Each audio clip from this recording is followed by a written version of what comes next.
Good evening, everybody.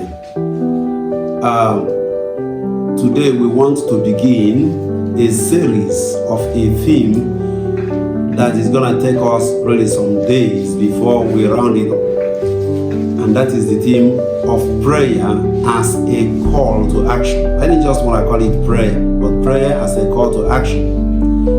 The background to my decision to take up this theme is I've watched with concern how our people, especially we Africans, most especially Igbos, how we pray.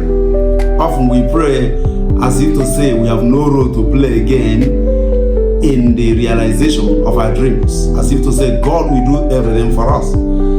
That's why after reading Jesus' own prayer in the Gospel of John chapter 17 from verse 1 to 11 especially, but most especially verse 4 of that John chapter 17, I was touched, and when I was meditating on this, let me read it in Greek, then I will translate it into English. Ego se edoxasa epitesges to ergon teleoyasas hodelukas moi ena poyeso. He says, I have given you the glory upon this earth by accomplishing the works which you gave me to do. He was praying to his Father, asking him to give him back the glory he had with him before the world was made. And the reason for him to get that glory is because he already accomplished the work he was sent to do.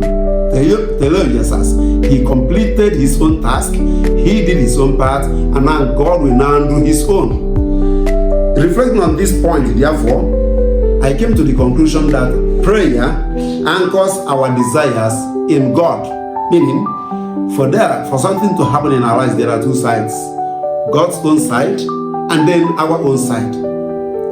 The divine side and the human side. Prayer without action. Prayer not backed up by action is just like a student who goes to the market, buys a good study chair and table, has a good study room and all necessary books, and then he sits down on his chair to sleep. Even if such a person speaks in tongues from today until tomorrow, nothing is going to happen. No. Jesus never separated earth and heaven. Some think only of heaven and so become so unrealistic visionaries.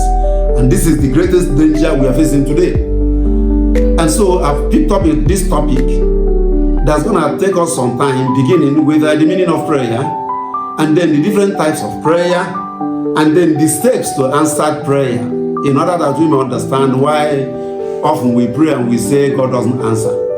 And then after looking at these steps to answered prayer, we shall now come into what we're supposed to do as human beings in order that the answers God has already given to our prayers shall really come to fulfillment.